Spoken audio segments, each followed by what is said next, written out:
Olá pessoal, tudo bem com vocês? Sejam bem-vindos a mais um vídeo do canal Equação de Deus, mais um vídeo de estudo da palavra.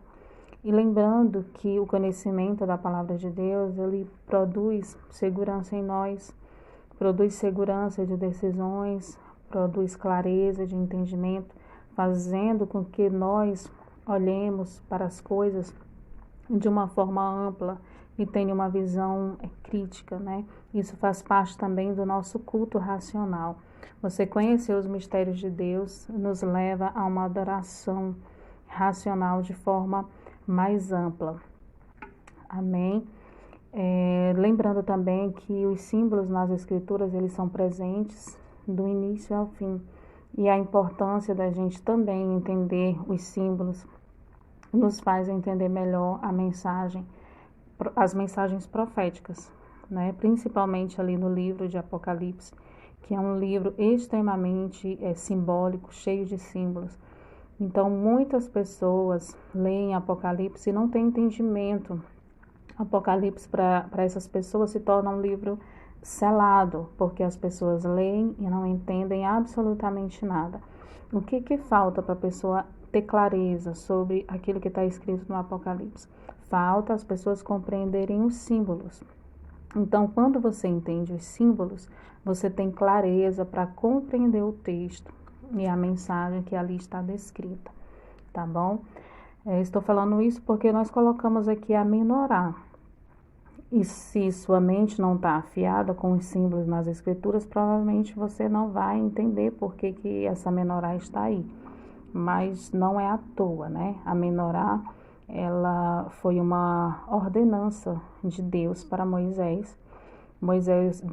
Deus deu toda a descrição da menorá para Moisés, todos os detalhes de como ela deveria ser criada. É um objeto do templo, certo? E Moisés fez essa menorá é um candelabro de 7 velas, não é isso? Essa menorá, ela também aparece lá em Apocalipse, quando descrevem da mensagem para as igrejas, como ele é aquele que passeia nos 7 candeeiros. 7 candeeiros é a menorá, certo? Ela é exclusivamente de 7 velas, correto? Então aqui, ela é cheia de significado, mas no nosso contexto aqui, a menorá, ela vem nos ajudar a compreender esse paralelo dos dias da criação com os milênios da humanidade, certo? Você vê que cabe certinho cada braço da menorá nos 7 dias da criação com os 7 milênios. A Bíblia fala de 7 milênios para a humanidade.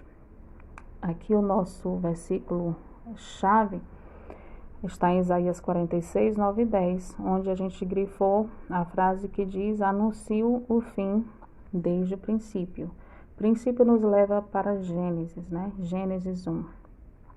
E para fundamentar o nosso raciocínio, nós pegamos 2 Pedro, capítulo 3, versículo 8, que diz que um dia para o Senhor é como 1000 anos, e 1000 anos como um dia, correto? Então, nós vemos aqui, vamos fazer o paralelo, certo? No primeiro dia, Deus fez separação entre luz e trevas, o que nos leva a entender o que aconteceu no primeiro milênio. O primeiro milênio é conhecido como a Era de Adão, certo? A Era de Adão, onde ficou explícito para a humanidade o conhecimento do bem e do mal, luz e trevas, certo? Nós pegamos aqui um texto de Gênesis 3:22, que diz o seguinte: então disse o Senhor Deus: eis que o homem se tem tornado como um de nós, conhecendo o bem e o mal. Ora, não suceda que estenda a sua mão e tome também da árvore da vida e coma e viva eternamente. Então, através da ciência do bem e do mal, onde o homem fez suas próprias escolhas, ali em Adão e Eva, escolhendo ir contra a lei de Deus, Deus ele preparou um plano de redenção para o homem. E esse plano é Jesus Cristo, que é também a árvore da vida, né? Através de Jesus Cristo, nós temos acesso à vida eterna, certo? Então, por isso Deus escondeu a árvore da vida, para que quem quisesse ter acesso à vida eterna fosse por intermédio de Jesus Cristo. Ele é a árvore da vida. Amém? Então, aqui, no segundo dia, Deus fez separação entre as águas de cima e águas de baixo. E nós vemos que no segundo milênio, conhecido como a Era de Noé, as águas do dilúvio cobrem a terra. Inclusive, civilizações não cristãs atestam isso, que as águas do dilúvio cobriram a terra, que houve um dilúvio global. Em Gênesis 7, 17 e 19, diz o seguinte: veio o dilúvio sobre a terra durante 40 dias, e as águas cresceram, levantaram a arca, e ela se elevou por cima da terra. As águas prevaleceram excessivamente sobre a terra, e todos os altos montes que haviam debaixo do céu foram cobertos. Vemos aqui que não existe nada à toa para Deus, né? Que tudo que Deus faz, Ele é perfeito, tem um propósito, existe fundamento para todas as coisas. Inclusive, nos responde por que Deus criou o mundo em 6 dias e descansou no 7º, né? Dessa maneira, Deus nos entrega, né? Nos dá informações para a nossa proteção e mostra para nós também o seu caráter, que Ele é aquele que não é pego de surpresa, né? Ele é aquele que tem um propósito, Ele é onisciente, Ele sabe todas as coisas e Ele tem um plano maravilhoso para o homem. No terceiro dia, não é isso? No terceiro dia, Deus fez separação, Deus fez aparecer a porção seca e as árvores frutíferas. E vemos no terceiro milênio que a era de Moisés, dos profetas e da terra prometida. O início, né? O frutificar de uma nação e de um povo eleito, de um povo santo, né?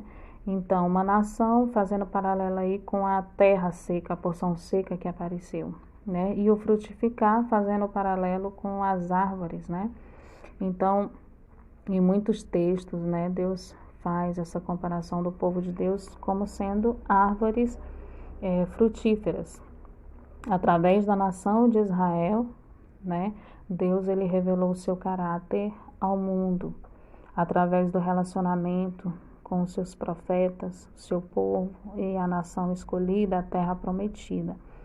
Em Gênesis 17, 5 e 6, nós vemos o seguinte: não mais serás chamado Abrão, não mais serás chamado Abrão, mas Abraão será o teu nome, pois por pai de muitas nações te hei posto. Far-te-ei frutificar sobremaneira, e de ti farei nações, e reis sairão de ti. Então você vê ali que Deus chama Abraão para ser uma árvore frutífera, far-te-ei frutificar, certo? E por pai de muitas nações. Então você vê ali também a referência sobre a terra seca, nações, não é isso? E vemos também que nós fazemos parte também dessa nação, desse povo frutífero, né? Porque todo aquele que crê no Deus de Abraão, de Isaac e Jacó, faz parte do Israel espiritual. E o apóstolo Paulo, ele explica bem isso quando ele fala da videira verdadeira, fala dos ramos naturais e fala dos ramos enxertados. Então, nós cremos no Deus de Israel, portanto, também nós fazemos parte dessa nação santa e nação eleita. Nós cremos na mensagem dos profetas e do relacionamento de Deus com esse povo. No 4º dia, Deus criou lua, sol e estrelas, certo? E no 4º milênio veio Jesus Cristo fazendo a transação das alianças, a transição das alianças. A antiga aliança representando ali a lua e a nova aliança representando o sol e as estrelas representando o povo remido, a coroa da criação de Deus, certo? Nós trouxemos aqui um versículo em João 1,19 que diz: pois a verdadeira luz que alumia todo homem estava chegando ao mundo. Todos esses versículos que eu trouxe, existem muitos outros versículos, né, para embasar esse entendimento, ok? Se alguém precisar de mais alguma fundamentação, pode colocar aí nos comentários que a gente acrescenta, certo?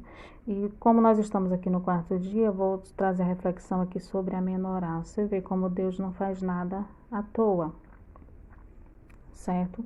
Você vê que o quarto dia caiu justamente no quarto braço da menorá, ou seja, na haste principal da menorá, corrigindo, não é no braço, é na haste principal, né? Se você tirar essa haste do meio da menorá, todas as outras laterais, elas se desmoronam, demonstrando que Cristo, ele é a fundamentação de toda a criação, de todas as eras dos homens, demonstrando por que diz que Jesus Cristo, lá em Apocalipse, diz que ele é o candeeiro, ele é aquele que passeia nos 7 candeeiros, entendeu? Então, ao longo da história, Jesus Cristo, ele estava presente ali, em toda a menorá, em todas as eras, né, em todos os dias, ele era a fundamentação de tudo, o verbo que se fez carne, né? Então, no quarto dia foi o grande cumprimento da promessa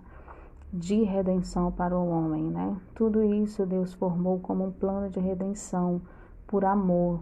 Quando a gente para refletir isso, a gente consegue perceber quão grande é o amor de Deus e quão grande plano ele fez para resgatar o homem das trevas, certo?